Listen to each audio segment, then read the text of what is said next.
these tools are a lot more powerful. And as a matter of fact, a lot of the podcasting tools actually connect into the ChatGPT engine to speed out their results. Most hosts never achieve the results they hoped for. They're falling short on listenership and monetization, meaning their message isn't being heard and their show ends up costing them money. This podcast was created to help you grow your listenership and make money while you're at it. Get ready to take notes. Here's your host, Adam Adams. What's up, podcaster? It's your host, Adam Adams. And about 70-ish episodes ago, you guys had a really cool guy come on the podcast, and you probably learned a lot from him. It's Dino Cattaneo, who was episode 331, basically talking about that your show needs to have goals. And why does your show need to have goals? How do you track those? How do you track progress? We talked a little bit about that in episode 331. The link will be in the show notes. And guess what? There's some other links that are going to be in the show notes as well, because today we're talking about AI, artificial intelligence. And Dino and I have been friends and connected for a while. He was a client for a short time as well, like a year and a half. I met him a couple of years ago at a conference, and now we're hanging out again at this most recent conference. And while there, he was inspired by AI. And so there was a few different companies that were there. And I think he's also looked into other companies as well. And so what he's trying to figure out is, how do we make our podcast easier? How do we make it more efficient? How do we make it just happen? And so he looked at Capsho, Podium, ChatGPT, and Momento. So all four of those links will be in the show notes as well. We're going to be talking about them now. Go back to episode 331 to learn more about Dino and which goals you need to have for your podcast, how to track it, and why. And today we're talking about AI. Dino, how are you, my friend? I'm good, Adam. It's so good to see you. Very excited. We got to spend a lot of time together in Denver at the conference, and it was very cool to be able to reconnect after 2 years and after all the work that we've done together. And so AI has been at my sort of the forefront for me in the past few months, as it is for many podcasters and creative people. I think the world overall got a huge wake up of the course of the past year. It came into our life in a way that is maybe a little different. My wife is a songwriter and a songwriting professor. She taught for 20 years at Berklee College of Music. She left Berklee to fully dedicate her career to just the songwriting part, if you will, but is also teaching. They've asked her to stay to teach one of the online classes. And this class is a broader class on creative writing, and they have assignments every week, and they're writing assignments. And keep in mind, these are students who spend not a little amount of money to take a creative class to become better writers. And at some point, one of the students emailed my wife and told her that they felt that somebody else in the class was using ChatGPT for the assignments. And it felt like a big betrayal in some ways. It felt like silly, if you will, on the part of somebody who's making that huge investment to become a better writer, and then they're not really doing the work, which is how you become a writer. But it also sparked a big conversation for me, her, and some of her songwriters and friends around what is an ethical use of AI, as a creator. And on the other side, aside from being a podcaster and an executive coach, I'm a partner in a marketing agency, and that's a conversation that we're having internally. What role is AI going to play for us? What is fair and what is not fair? What is like the baseline that AI needs to set up for you if you're in the creativity business? And it turns out that this year, the conference had a really big series of tracks around AI. And I want to give another shout out, I think, to Culture and Code, who was present at the conference and did a fabulous session the day before the conference started around the use of AI. Culture and Code also has a newsletter that talks about the use of AI and creativity. They're very sophisticated, and they're one of the places where I go to learn myself. So if you're interested, it's Culture and Code, spelled UREANDCODE.io. And they have a thesis that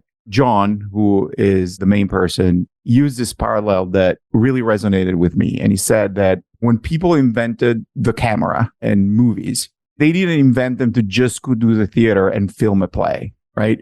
The fact that they had this new medium generated a whole series of additional creative uses, whether it was like the different angle cuts, using special effects, etc. And his underlying theory which I subscribe to a certain extent, is that AI will do the same for creativity. We will get to a point where AI will be a tool that we use and will generate new level of creativity.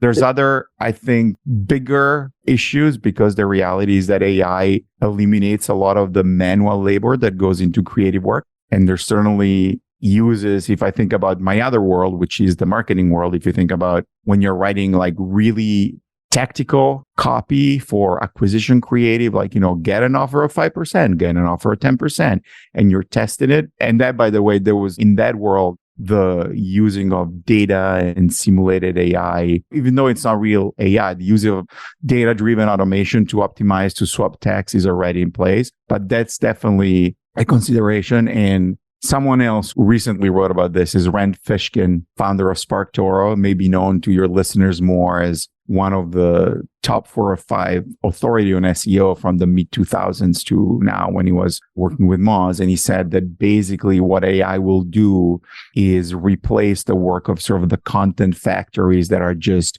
spitting out trite copy based on mechanical SEO rules, but what will never be replaced by AI is like the genuine great writing. So I came to the conference and I'm coming to you and your listeners, not as an expert, but as somebody who is smack in the middle of that journey. He's trying to figure it out for himself, for a number of people that he works with. And I'm very happy to talk about the things that I discovered along the way. Yeah. So let's do that. You looked into Capsho, Podium, ChatGPT, and Momento. Well, my experimentation with AI started out probably a few months ago with ChatGPT. And ChatGPT has a free version, which is an older model. And then it has the paid version, which is the latest model. And they just announced an enterprise version. And then I also experimented just for fun for myself with Midjourney, which is an image generator. And so one thing, I may butcher this, but one thing that made really clear what AI is to me, and so that people can understand. The term artificial intelligence, in terms of what the technology is right now, may be a little misleading. Like AI is basically the processing of enormous amount of data, the finding relationships between these data, calculating probabilities. And so basically, if you think about, you ask a question to AI, you give it a task, AI goes through all this data, sees what are the closest possible relationships, and then spits out an answer. So I had that experience. I came to the conference. I tested Capsho because of Harry Duran from Fullcast, who told me he was using that. And actually, the second tool that I tried, which is Podium, and I'll have some examples from them here, they were next to your booth. You may recall, okay. Right next to me. Right next to you, and they were making the book. And so I tried that. There's another tool, and I will have the name, or I will send you the link before the episode if I don't manage to get the tool during the episode. That is a video tool. The reality overall is that this year, AI is exploding and we're in a really, really early phase. And so you can go on Google and say text AI tools or best AI tools, and you'll find a lot of tools. And one of the advantages of being in the phase right now is that everybody will have free trials. And so you can try the different tools, look AI for podcasters, try the different tools and see what works for you. And in some ways, if you remember about 10 years ago, when the social media management tools started coming out, right? Hootsuite, whatever the other tools were, you could get a subscription for $9.99 because they were all in the sort of land grab mode. They wanted to get customers. Now it's very hard to get a very good social media management tool for less than $49.99. They've matured. The best tool have survived. A lot of tools have gone by the wayside. And AI is in that new frontier phase with the tools. Yeah. Another tool that I tried, and I really like the CEO, David, is a tool called Momento. And it's, I think, studio.momento.fm or momento.fm. And they found me actually in November of last year, pitching me on LinkedIn because I had Podcaster. And so I was part of their beta. And Momento, the tool has evolved now. It's more sophisticated video editing tool. But at the time, they took my episode, they basically just from the RSS feed, and then they generated a transcription. They found like the 5 or 6 moments that they felt were most interesting in the episode. And then they gave me like 5 options of a video that has those moments already, different formatting, a tagline. So that's a lot of what the tools are doing now. Let me interrupt. I'm sensing what is the listener thinking right now. And I think they're like, well, what do each of these tools do? And if Dino's looked into them, how does he like them for that thing? So what does Capsho say that they do, and how do you like them? What does Podium say that they do, and how do you like them? Same thing with ChatGPT and Momento. What use do they have? And for our listener who's a podcaster, and like, is it good for that? What would you say if we went down that list? Yeah. So the tools that you mentioned, Capsho, Podium, Momento, those are tools that are specifically targeted at podcasters. ChatGPT is one of the 2 or 3 dominant AI models, like the Bard by Google. There's the one by Bing. And so ChatGPT, what do you mean they're barred by Google? What is that? Google, they're basically an AI engine is one of these systems that have all the data in it and does the calculations and does the creative. So there's ChatGPT, which is from OpenAI, is the one of the best known one, but Google has its own, which is called Bard, which you can join, which does similar things to ChatGPT. And then Bing has a tool. These tools are a lot more powerful. And as a matter of fact, a lot of the podcasting tools actually connect into the ChatGPT engine to speed out their results. But if you will, they put a layer on top of it. So I'm going to just stick to the podcasting tools, and I'm going to talk about the use, which is the easiest, which is you have just recorded your episode. You need to do show notes. You want to create maybe social media posts from it. You want a transcription. You want to find the part that are more interesting. So all of these tools allow you to upload an episode, and then after a little bit of time, they give it to you. So I have tried that with Momento, as I mentioned, in the past, when it was in the beta phase, with Capsho and with Podium. Capsho, I found the interface very complicated. In some ways, it doesn't give you the result immediately. It makes a transcription and then wants you to do edits. I tried the free version for 2 weeks, and then it charged me. When I went back this week to do the test with the episode that you and I were a part of, it had basically charged me, but it had erased my old files, and I wasn't able to upload the file from our episode. So I can't speak to it. I don't want to be overly negative on the tool, because I know that Harry Duran has been using it for a while and finds it very helpful. I probably didn't dedicate enough time to figure out how it worked. But the reality is that when I tried Podium, the output for me was a lot easier and faster to come through. So Podium, you upload the episode, and then it shoots 2 or 3 text files that you can download that have various things. So there's a highlights file, there's a show notes file, and then there's a transcription. And maybe something that may be helpful is I can go into the show notes from the episode that you and I did together, episode 331, and just tell our listeners a little bit of the things that it said, right? Because to put that in context, imagine you're just dropping this into a browser, and then about 10, 20 minutes later, you get all this out. So it starts with like episode keywords, podcasting, authentic leadership, listenership, content creation, refining questions, etc.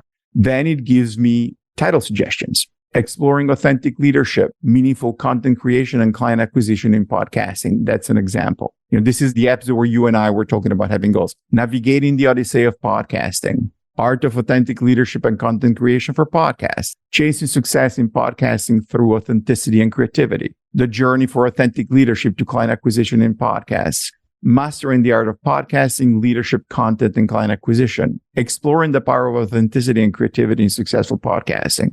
So I will say real quick, I like a couple of those. Spit out maybe 7 ideas, but I like a couple of them better than what my team ended up titling it. And that is the point. I think that this makes the heavy lifting faster, because right now, if I have to come up with a title right now, instead of starting from scratch, I have the 7 that I can look at. And I can say, none of them really works, but I can mix these 2 and create this one. And this is how I've been using it. I've done 2 episodes from my podcast taking a look at the output from Podium.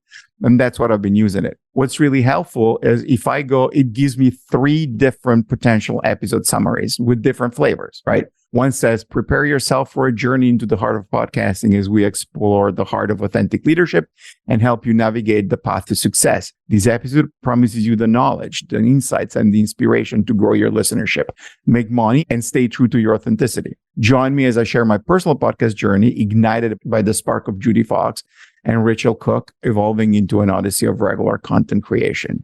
Now, some of this is not really my voice, but re-editing this, or your voice for that matter, since it was your podcast, but re-editing that podcast, right? Creating the summary, creating maybe an intro. And then there's an alternative that says, as you navigate the podcast world, are you navigating the podcast world hoping to make a mark? We've got insights from my own journey in this episode, right from the spark of inspiration from Judy Fox and Rachel Cook to regular content releases. So this is like a slightly different, more like I'm engaging the listener here. And then another alternative, listening as we navigate the path of authentic leadership in podcasting, where most podcasters fall short of their goals. This episode takes you behind the scenes of my podcast journey, started from inspiration, blah, blah, blah. And I've read you the first paragraph from each example. Each one of the summaries is 3 paragraphs that I could take and probably get my notes done once again in a lot faster than it is, right? And if you notice earlier, it talked about what were the main keywords. The keywords are put in the summaries in a way that would make sense for SEO. Does it? I love that. And I'm sorry that I'm cutting you off real quick. I'm very curious if it gives bullet points as well as the 3 paragraphs. So this is the summary. Episode chapters. So it comes up with 4 episode chapters: authentic leadership in podcasting, tips for creating meaningful podcasts, and time, by the way. So it says 27:30, finding the right clients, being authentic. And then episode chapters with short key points. So just pick one in the middle. 33:54, the importance of podcast editing. Understand goals to determine resources, outsource podcast editing, invest in a professional editor for best listener experience. And then it has full summaries where you get a full paragraph. So if we go to the same point, importance of podcast editing, we explore the importance of understanding your goals for your podcast and how this can help determine the amount of time and resources you're willing to commit to it.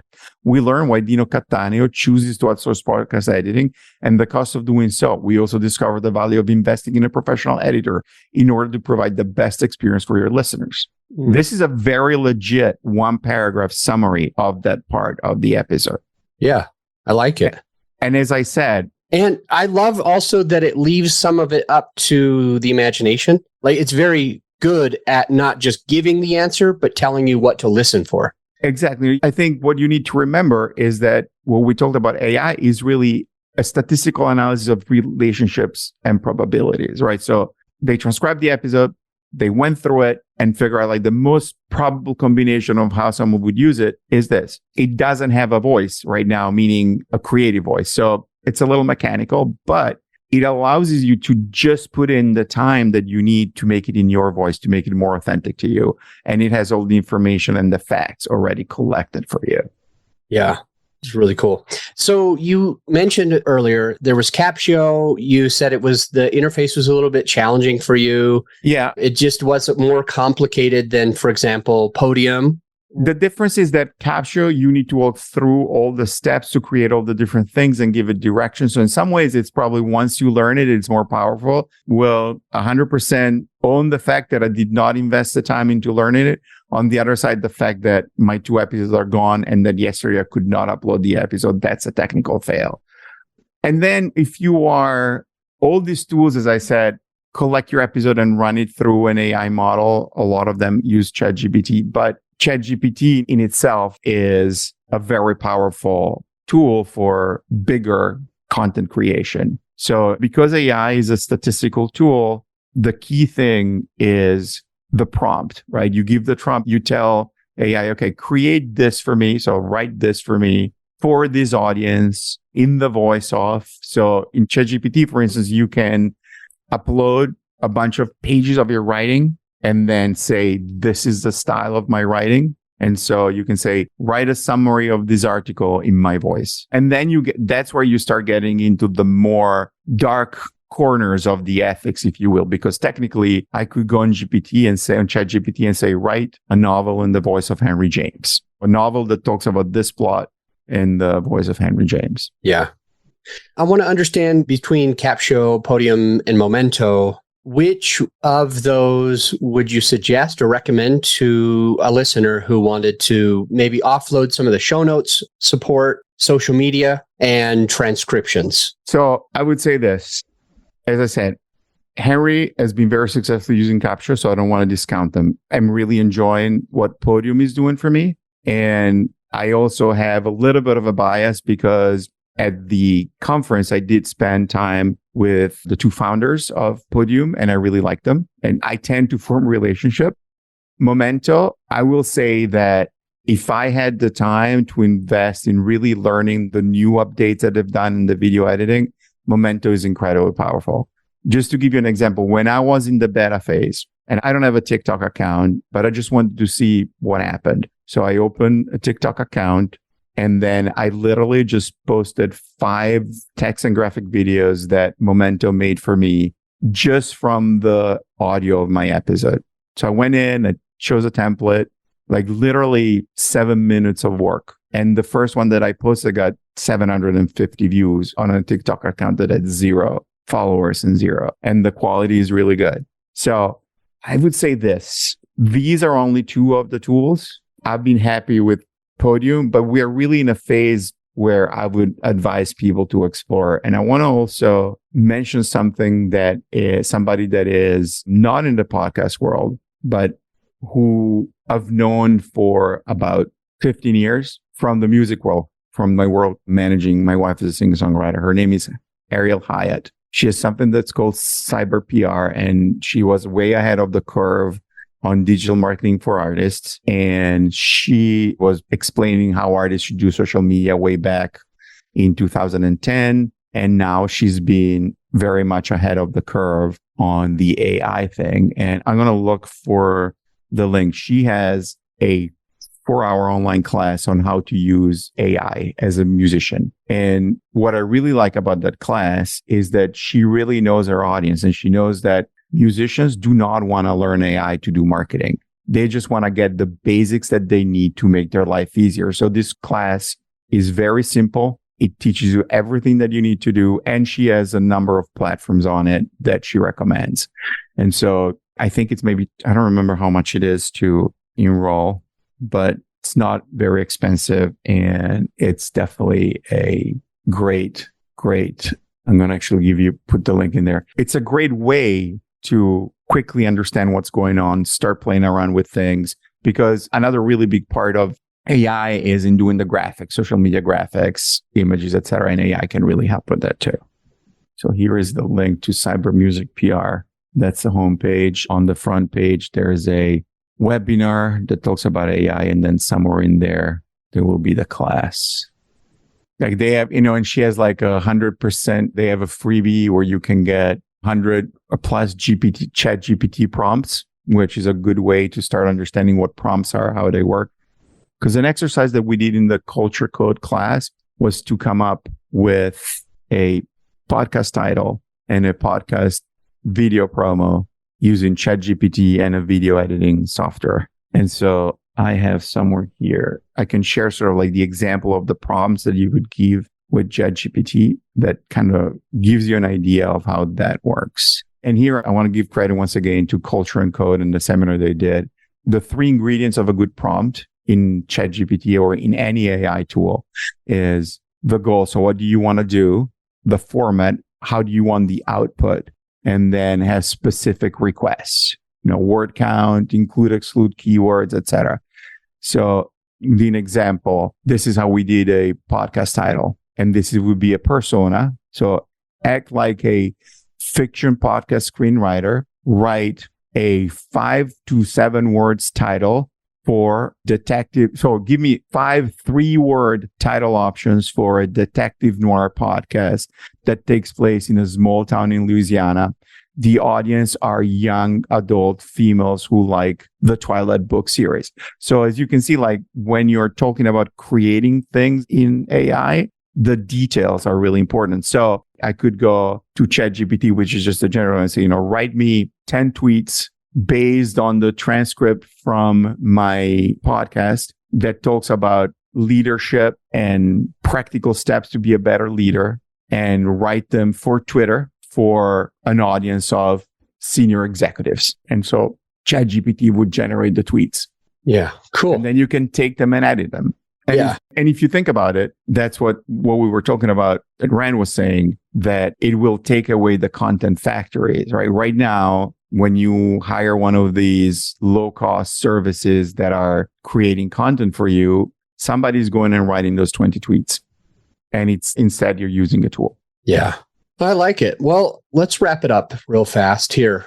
I've got a couple of links that are in the show notes. First and foremost, the link to episode 331 with Dino is in the show notes. Additionally, his coaching program, he is a business coach, and the link to working with him is in the show notes as well. Any social media that Dino wanted you to have is down there. And then on top of that, links to Capsho, Podium, ChatGPT, and Momento are down there.